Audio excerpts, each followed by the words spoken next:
certains élèves repartent déjà à la maison. Menu de sa chaise, en plastique, cet élève attire notre attention. J'étais obligée de faire sortir une chaise sur moi pour l'emmener à l'école. Parce qu'on n'a pas d'autre choix. Le problème, c'est que dans notre école, il y a un problème de voix. En s'asseyant par terre comme ça, tu peux avoir mal. Passer 2 heures du temps par terre, vous-même, vous savez ce que ça fait.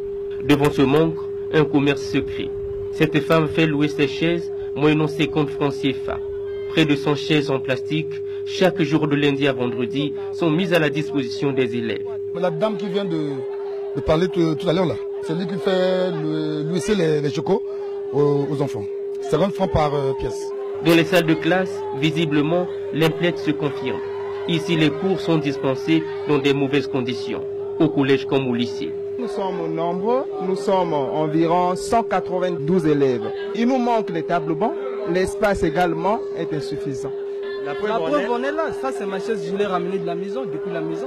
Donc, comme je vais m'asseoir dans les conditions réunies, ceux qui n'ont pas d'argent sont obligés de s'asseoir par terre, de caler même les pannes, à même les sols, pour faire court. Et ceux qui en ont préfèrent louer les chaises. D'après les informations reçues, ce lycée a un effectif de 900 apprenants pour 8 salles de classe et 45 tables bancs. Au collège, 568 élèves pour 4 salles de classe et 60 tables bancs. Les membres de l'association des parents d'élèves étudiants du Congo pensent que l'ouverture du 2e complexe scolaire de Kintélé serait l'une des solutions. C'est vraiment un pléthore exagéré. Parce que pour une classe, retrouver 100 élèves en 6e dans une classe, c'est difficile à dire. Beaucoup de conseils d'administration proposer que soit ouvert notre établissement. Nous avons ici 2 établissements. Il y a un établissement qui fonctionne déjà et il y a un autre qui est bien équipé, mieux équipé que celui-ci.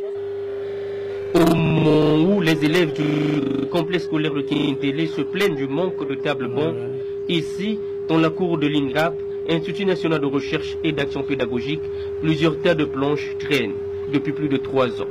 Donc du ministère de l'économie forestière au ministère de l'enseignement primaire, secondaire et de l'alphabétisation, dans le but de fabriquer les tables bancs, ce dont est resté sans être utilisé.